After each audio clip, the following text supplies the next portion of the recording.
দেখো বন্ধুরা, তোমাদের দাদাভাইয়ের কি অবস্থা। ওর মানে দাঁতের যেটা আক্কেল মাড়ি বলে, সেই আক্কেল মাড়িতে দাঁত উঠছে আর প্রচণ্ড যন্ত্রণা করছে।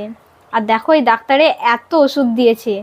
তারাও ওষুধটা তো দিতে হবে তোমাকে। এই দেখো, একটি করে 3বার, এটা খাবার আগে। এটাকে এখন খেতে হবে, আর এগুলো ওদের সব খাবার পরে আছে।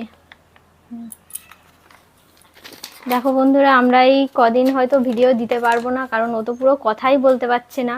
ওর দাঁতে এত যন্ত্রণা করছে, তার মধ্যে আবার জল খাবে।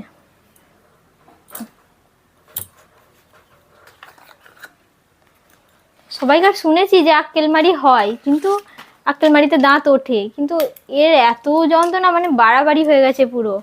আজকে কদিন ধরে বোধহয় 2 দিন ধরে দাঁত দিয়ে রক্ত বেরোচ্ছে সমানে একভাবে। মানে রক্ত দেখে আমারই মাথা, আমাকে দেখাচ্ছে যে দেখো এত রক্ত বেরোচ্ছে, আমারই মাথা ঘুরে যাচ্ছে রক্ত দেখে, এত যন্ত্রণা। আর ডাক্তারে দেখো এত ওষুধ দিয়েছে, এই ওষুধগুলো খাওয়াচ্ছি, তার মধ্যে আবার ভারী খাবার তো কিছু খেতে পাচ্ছে না। মানে সেই গলা গলা ভাত দিচ্ছি, সুজি ফুজি এরকম ধরনের খাবার দিচ্ছি, আর খাচ্ছে পুরো। এই দাঁতটায় ব্যথা তো এইরকম করে খাচ্ছে, আর মানে এদিকে গেলেই প্রচণ্ড ব্যথা করছে আর রক্ত বেরিয়ে যাচ্ছে। কি করব এখন, তো আপাতত এরকম। আর 3 দিন হলো আজকে ডাক্তার দেখিয়েছি, একটু একটু কমেছে, কিন্তু রক্ত পড়াটা বোধহয় এখনো বন্ধ হয়নি না। আজকে বোধহয় আবার একটা মাউথ ওয়াশের মতো কিছু দিয়েছে বোধহয়, নাকি? রক্ত পড়াটা এখনো বন্ধ হয়নি, এই অবস্থা এখন।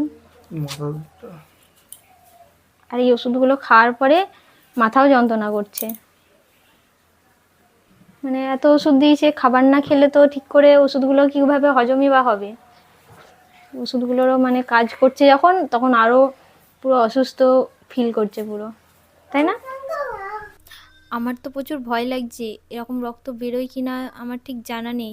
হ্যাঁ, তোমরা যদি কেউ জেনে থাকো তাহলে প্লিজ আমাকে কমেন্টে জানাবে।